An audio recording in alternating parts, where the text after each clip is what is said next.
right. Hey, everyone. Wait till it actually fully goes live. It'll say the number of viewers. You're always jumping the gun, hun. Yeah. It's just because you're so excited to really get these things going, aren't you? Hey, everybody. I like that. It was good enthusiasm. Hey, everybody. Hey, everybody. Welcome to That's Delicious. Okay, well, close enough.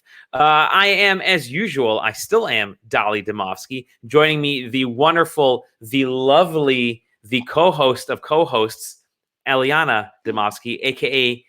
my daughter. And we're going to have a lot of fun tonight. We are going to chat with a couple folks that I think are really, really awesome people. We're gonna get a chance to talk to them. Let's go through our regular intros right there. Today is May 7th, 2020, and we have a great show planned. It is, what day is it today? Tuesday? I think it's Thursday. It's Thursday. It's today because we can't tell what day it is anymore. Again, special thank you to our Big Shot VIPs, Ryan Gann and Jordan. Remember to check out our Patreon if you want to become a Big Shot VIP, patreon.com/Dollybor. Help support us. You know, we buy lights, we buy the green screens we're getting hopefully pretty soon. We got some other stuff showing up. Thank you, everybody who's been supporting us throughout this time. It's always appreciated. Today, you get to talk to a couple really cool folks about Velocilinx. There's Velocilinx. Okay, feel free to come back whenever you're ready, little one. My co-host has just took a hike there. The great folks at Velocilinx are joining us right now. I'm going to pop them onto the screen so you can see everybody wants. There we go. I'm joined by John Demovsky, no relation, surprisingly, with the last name, and Kathleen Murray. John is the president and CEO of Velocilinx. I'll move my notes over here. Kathleen is the president of sales of Velocilinx. So welcome to the show. Thank you. Thanks for having us. Yes, it's a pleasure. Kevin says I made a PowerPoint. Of course, Kevin. I'm going to put the info up here for folks that might want to go to the website right now. Super awesome to have you guys on. Really interesting story.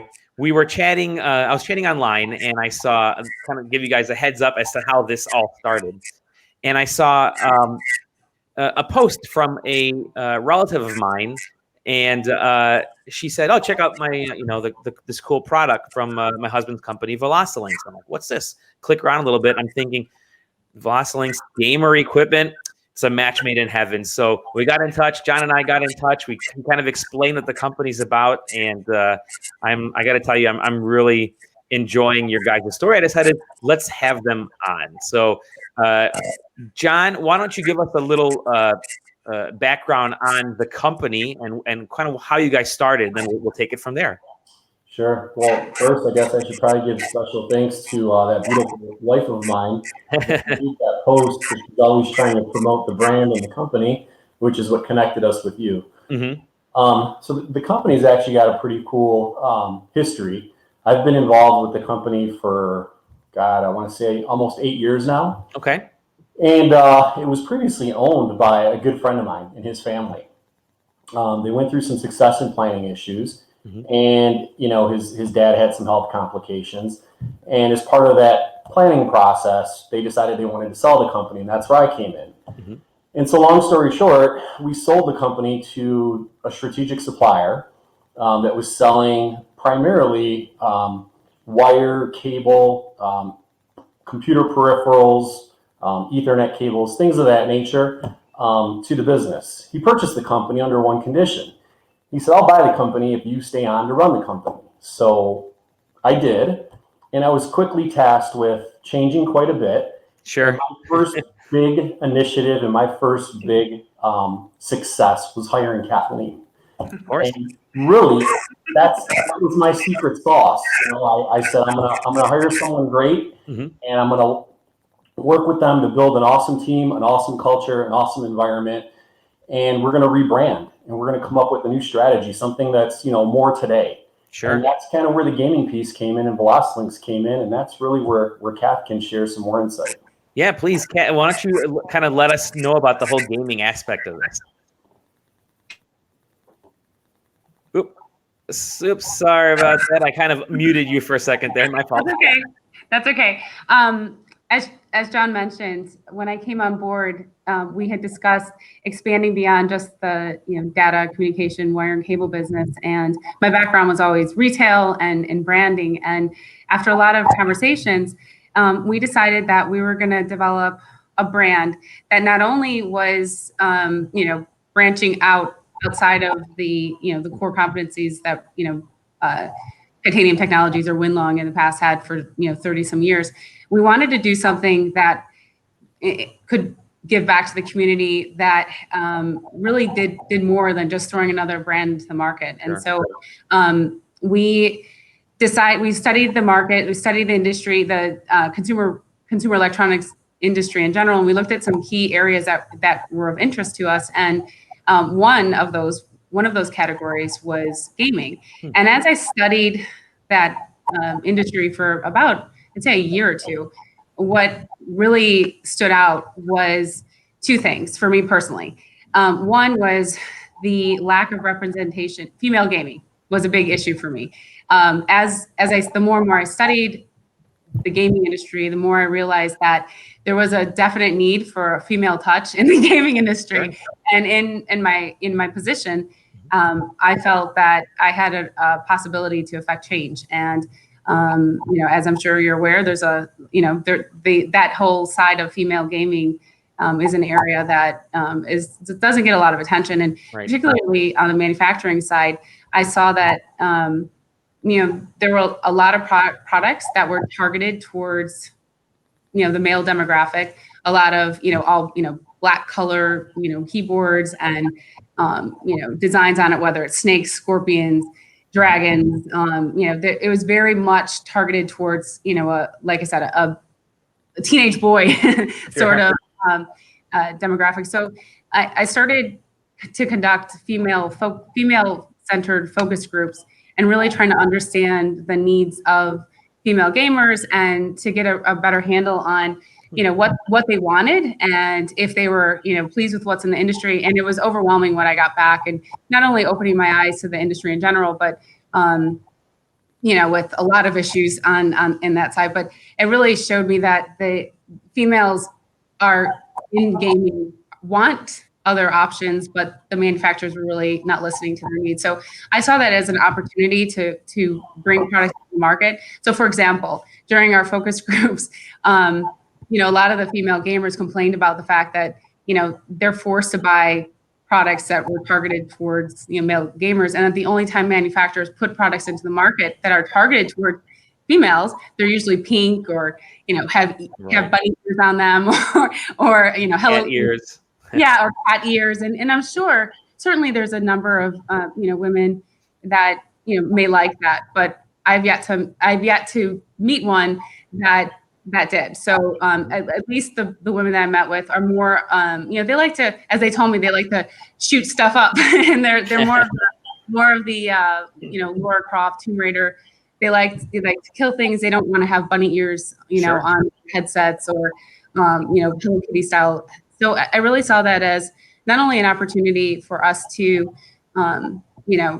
help female gamers, but also introduce products into the market that gives a variety. And so with that, that was the starting point on the female that really drove me to inquire more about the possibility of going to gaming as a new area. But then I see, this is where I'm talking. This is where it gets into, this is where you're getting excited. I love this. Yeah, no, I'm very passionate about it because at least like at my point in my career, like I said, if I'm going to pursue something, it's gotta be meaningful to me. Sure. And to me, the female gaming side definitely became meaningful, especially being an executive, in the gaming industry and being a female. As we both know, there's not a lot of female in this industry in that capacity. So that's why we brought you on, Kath, right? You're in charge. And that's why you're a great leader. What's really interesting about the story, Dali, is Kathleen talks about her passion for female gamers, and it definitely is an underserved area of the market. Obviously, her research showed a lot of different things. But what's really cool is if you look at the line that we're currently promoting, right? We gave you the Boudica line to test out and play with your audience. But we have Boudica and Kathleen's got a great story behind kind of the representation of what both of those collections are and what they mean, because our products are built, warrior tough for both male and female, because we understand what the gaming world needs. So it's both. Yeah, what's interesting to kind of to piggyback off that a little bit before I let you get back into the story, Kathleen. It's awesome. I just wanted to let everybody know the different lines. You have the Boudica line, the Tier line, and the Brennus line, and you've been working these sort of different aspects of the market, the whole warrior strong part into your branding. Yeah. So thank you for reminding me, John. And I go off on tangents all the time, but there was a lot of thought that went into the branding, and we didn't just randomly throw a name at it. The names are chosen specifically because we wanted to tap into the warrior spirit that's inside of every gamer first and foremost. And so we thought it was appropriate. Our inaugural launch into the market would be, warriors, honoring warriors, and not just warriors from, legends or myths, but true warriors, historical warriors. And so I studied for months. I studied various warriors, historical warriors, and reading up. And what really stood out for me on the female side, obviously there's a lot of Joan of Arc, or there was a lot of strong female warriors, but the one that really stood out for me personally was Boudica and the legend behind Boudica. And I felt that her story perfectly represented that warrior spirit. And I'll give you a little background on Boudica, but you can, easily obviously Google it. But Boudica, she was a Celtic queen, and this was during the Roman Empire, and they had an agreement basically that as long as the king followed the rules of the Roman Empire, and he was alive, everything was okay. But what happened is that as soon as the king died, she was supposed to continue ruling the lands, but she was betrayed by the Roman Empire. So the Romans sent soldiers and basically, they flogged her, they raped her 2 daughters in front of her, they enslaved her nobles, and humiliated her basically. And instead of crumbling, she rose up. She raised an army and basically went after the Roman Empire, and she slaughtered leading this army, and she slaughtered, I think it was like 80,000 Romans. And frankly, you don't hear much about Boudica, but there's William Wallace, for example. There's a lot of stories of so I feel like she was not properly represented in history, at least here in North America. And so I thought this would be an appropriate woman warrior to be named after, and really inspire the female female gaming collection. But I do want to state that the collection is unisex. It's not just for females. It just inspired the collection, just giving an alternative. If you want, I don't know if you're able to pop up the collection, but it's on the screen here. It's a silver and white collection. So it's it's not pink and got ears on it. It's silver and white. It's neutral. Interestingly enough, a lot of the purchases are by male gamers, just because it gives it's a variety. It's something new, and you can control and customize the keyboard and the mouse and the headset so that the colors, you can make the whole keyboard red, or you can make it green or blue. It doesn't matter. And you also have on this particular collection, we have what's called orbiting edge lights. So the entire exterior of the keyboard has running lights on it, and again, you can control that and make that any color you want. So I do want to specify, it's not a female keyboard. It was just that collection that offers an alternative to the black. Sure. So, and to be honest, I am madly in love with the Boudica collection. I've got the website up there, but let me show on camera right now what I'm looking at. And this is that keyboard with the edge light. And it's gorgeous. There we go. It's really beautiful. I got to aim it away from my light there. It is a beautiful color combination. The fact that you can kind of change those colors, and you're using the demo blue keys, which are fantastic. And I was telling John earlier, optimal clickiness for me is clickiness. I don't know if that's a technical term or not, but it is now. The feel of keys like that on a keyboard are so important for gamers. Maybe not so much for in an office setting where you're doing a lot of Excel work, but for gaming, you want that feel, you want that feedback, and the click is also sort of like this audible click as well, which I think is a really good thing. We have cool looking lines right there. Some notes from folks coming in. Your keyboards are unreal. It's not only it's not only the look about them that is unique. One of the things that Kathleen really sought out from a supply standpoint is when we were going through the manufacturing process, we got a feel for the gaming community. You know, we sponsor a professional gaming team called the Renegades. Probably they're Michigan, Metro, Detroit based. A lot of people probably are familiar with them. But we got a lot of feedback from the gaming industry, and we wanted products that were built, as Kathleen would say, warrior tough. And so we have a real cool photo on our website of one of the mice being thrown into like a wall, almost like a Chinese Very style. cool. And the whole point is, we understand when gamers lose or they get frustrated in the heat of battle, you know, they might throw something, they might be a little bit more aggressive. The products, the products are built of high quality, they're built to be rugged and rigid. Mm-hmm.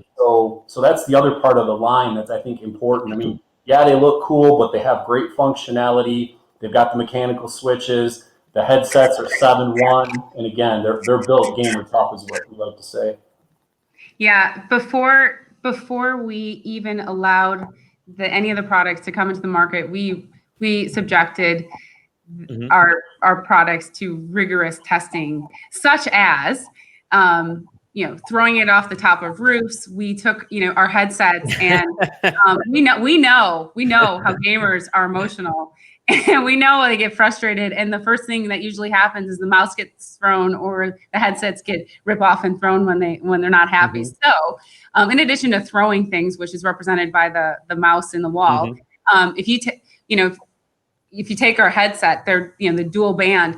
Most of the headsets are the cheap plastic tops. Right. Our headsets have a flexible metal so that you can take that headset and you could turn it inside out. You could twist it, and it may lose a little shape, but you can twist it right back. And it's great because a lot of gamers travel. Well, before the situation that we're currently in, but a lot you throw it in your backpack. You go to a friend's house. You go to a competition, and it's really important that when you arrive at your location, your headset's not cracked. And it feels incredibly sturdy. And I was telling John in the pre-show, I've never really used a suspension headset before, and this is fantastic. I mean, it feels super light for the size. Yeah. It feels super light, and that's so important. If I could, I saw Nathan's comments pop up just now, and he said, "Do you have anything for larger hands and anything with the headset with regards to the larger cups?" And actually, the mouse, I think, is built for a larger hand. I mean, you've got it there in front of you. You can speak to it. But I've got a fairly large hand, and it feels really well. And then same thing with the headset. I think that it does provide an added level of comfort with the larger ear cups than what we would see typically at our price point. Sure. And to that point, it feels really good. And I also have bigger mitts as well. So being able to grip something like this, I think, is key, and it feels really good in the palm too. Yeah, I think. Yeah. Sorry, go ahead. I talk too much, as you can tell. No, I do. Sorry. John, you're talking too much. I just cut in. I usually just jump in to cut it off. I was going to say that that was a great question about the larger. So that particular design is not made for smaller hands. We have other products coming into the market that's specifically addresses some of the smaller hands. But both the products, I would say I don't want to say standard size, but it's it can accommodate a larger hand. And the other thing I want to point out particularly about that mouse, other than the fact that it's the coolest looking mouse on the planet, because if you turn it sideways, it's exposed, and you can see. I love that. You see right through it. Yeah, it is so cool. And in a dark room, it has the orbiting moon which just glows. I have a lot of the feedback I get as, people use it almost like a night light because it glows. Oh, that's cool. Yeah, it's a cool effect when the lights are off. But the other thing I wanted to point out is the weight. Yeah. A lot of the manufacturers are getting much, they're cheapening the product, making it a lot. You guys are using real metal on this. We're using real metal, and it adds the weight. And obviously, feel. Yeah, I mean, with a little bit more weight, you have more control when you're playing. If it's light and you hit it, your mouse could fly across the table, but the weight is something that we got as feedback. So, we took a lot of the focus groups that we had and listened, and we implemented a lot of these, a lot of the comments into, engineering these products and we selected. So, and then on the Warrior side for male, I don't want to say the male side, but the other Warrior collection is Brenna's collection. Again, he's a Celtic warrior, and why we chose Brenna's for the gunmetal collection, which is the black collection, is because Brenna's was the only time in the history that the Roman Empire got conquered was by Brenna's. And as we all know, the Roman Empire was, the largest empire, in the world at that time. And to have a Celtic warrior who was able to defeat the Romans, again, it represented that warrior spirit of the gamer that we wanted to embrace. And so we chose Brenna's as the other, as the other line. And then, so I'll get off the warrior branding, but there is another story behind just the female gaming that I think is probably another great reason why we chose to get into gaming, and that relates to the military. And I was going to ask about this actually. Okay, so I'll just wait. No, you are. It's a perfect segue because I'm that's we're going to have you back every night for sure. You're going to be my new co-host. Sorry, Ellie, I have a new co-host. You guys do a lot of work with military and with a lot of the groups out there. Can you tell us a little bit about that? And I think you were just kind of getting into that as well. Yeah. Like I said, back when we were deciding whether or not we wanted to invest in this whole new industry for us, I was studying the industry, as I said, and one thing that really jumped out was the large number of military that were gamers. And a lot of explanation I got at first was, well, okay, that makes sense. They fit the demographic, they're younger, maybe they're down their downtime, they play video games, but it didn't explain it enough to me. So as I dug further into it, I saw, I found a group called militarygamers.com, and I started communicating with one of the leader. I think his title is president, so I apologize for that. But I reached out to him, and he invited me down to Fort Bliss.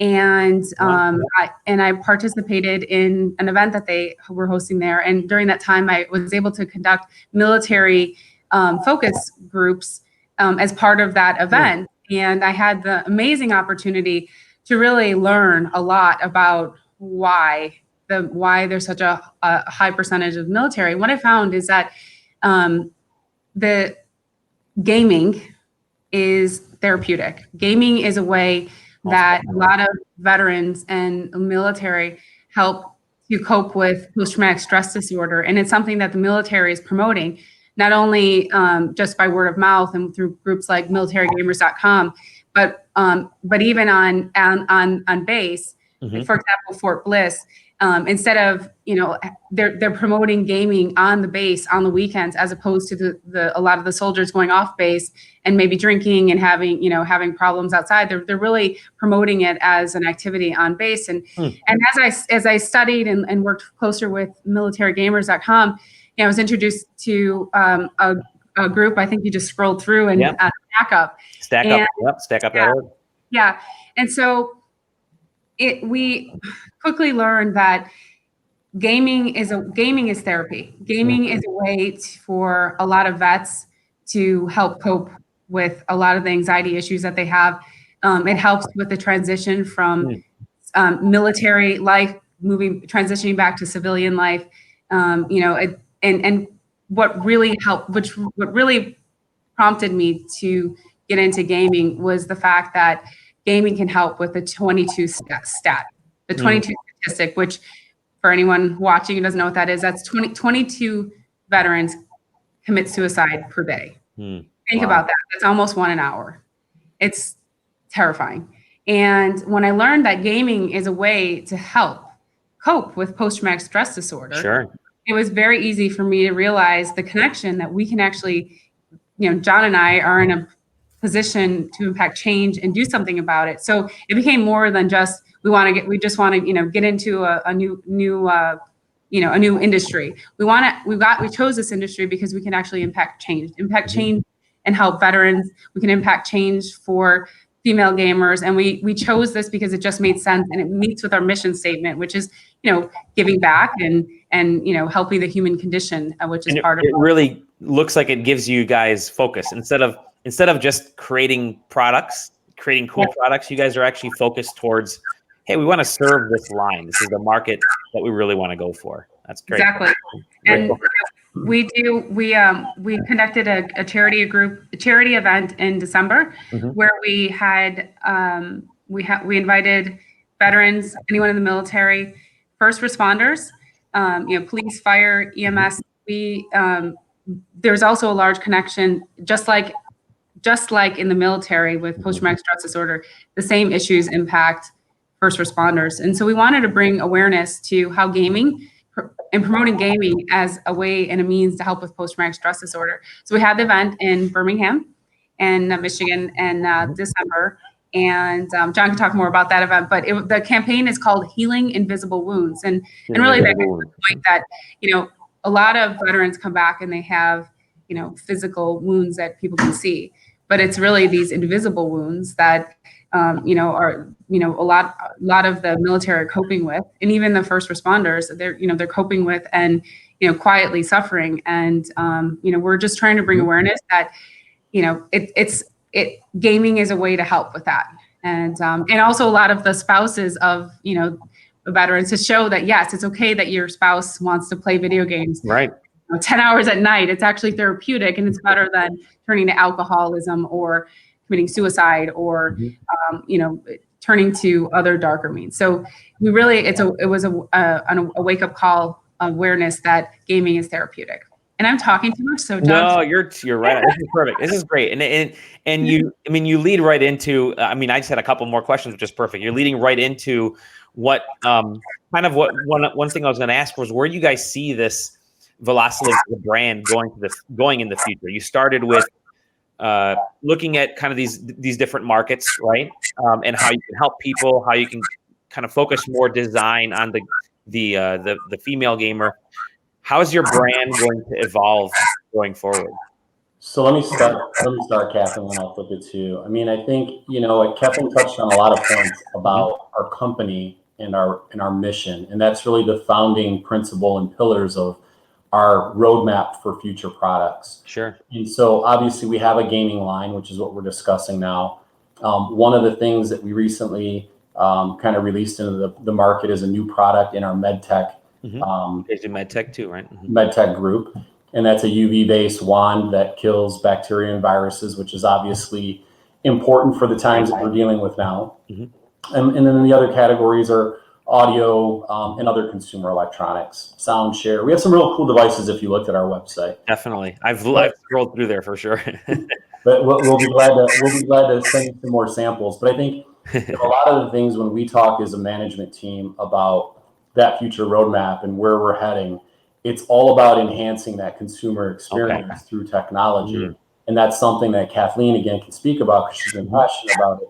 But those are the products, when we look to bring them to market, we think about the impact that it has.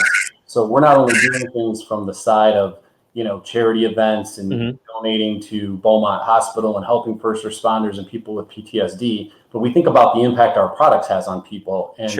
And that's important. And so that's really what drives us in our product selection criteria process. Got it. So you have all these great products you're already making. There's new things coming out. The brand is really kind of growing. You guys have really been pushing. When did you start doing the gaming gear, the gaming products? Velocilinx was launched September 2017. Okay. Our gaming line was, John, help me. Was it? I know probably late 2018, maybe. Yeah, we officially started selling last year. Okay. Early last year. We actually had manufactured product and samples and did focus groups and things 2018 timeframe, but we actually started selling the product last year. Yeah, we were busy throwing our samples off roofs and at walls. Having fun. It's the best part about product development. Trust me, I come from a product development background. Anytime I can throw something is a win for me. That's the best way. Definitely. So let me kind of close with a couple last questions here, comments and questions actually.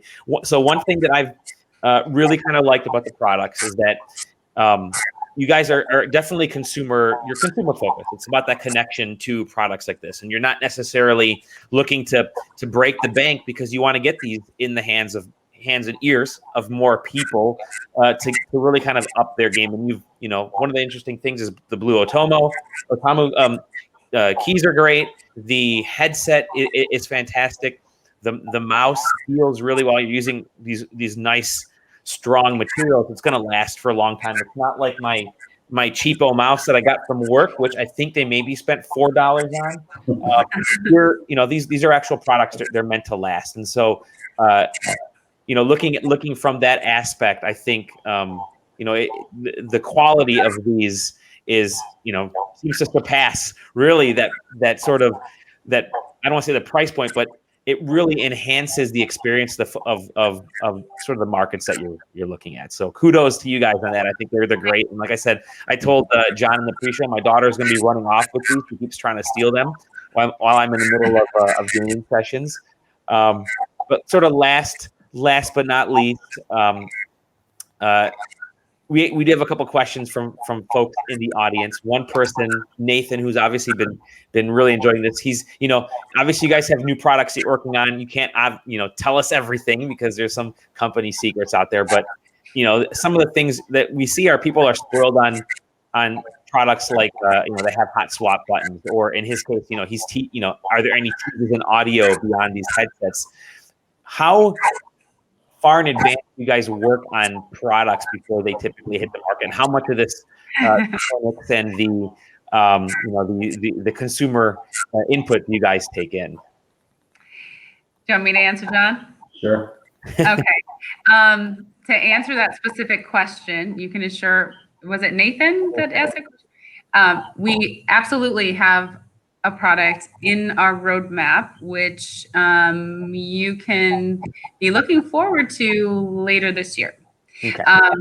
The roadmap for items, I mean, it's really almost a 2-year roadmap that we've been vetting and going through our quality standards. As we mentioned earlier, anything that we're going to put the Velocilinx brand on, it has to be gamer tough. It's got to meet all of our expectations. Quality testing, both and the manufacturing side as well as locally. We have our testing. So we've got a lot of products in the roadmap. It's just going through the testing and slowly unrolling a lot of the products. But stay tuned. Stay tuned. That's your tease right there, Nathan. John, Kathleen, thank you guys so much for coming on the show today. I think it was a lot of fun to talk to you both. I've learned a lot. I mean, I'm itching to get back into using these and kind of stealing them away from my daughter when I get the chance before she steals them from me. Gotta listen to music with those too. Yes, you're going to be borrowing these to use your class Zoom sessions, and when you run off, use the computer. We can find you at velocilinx.com and on Facebook. Let me put those links back up here. Velocilinx.com and on Facebook at Velocilinx. I'll share that. And Dolly, if I could, just one thing that I'd like to mention is sure. All of our products can be purchased at velocilinx.com. I saw a couple of the questions were there. Yeah, I saw a couple of the questions come through about where can you purchase the product in Canada, and so you can purchase the product on our website. On our website, it also lists the various retailers that carry the product, and there are retailers in Canada as well that carry our product.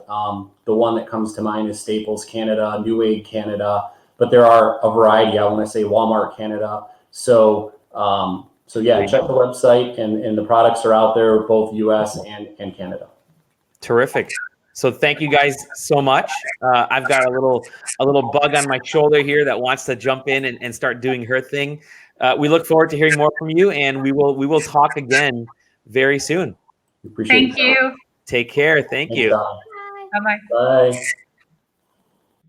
That was very cool, wasn't it, Hun? That was really interesting because it's always cool to talk to people that create these products, isn't it? Mhm.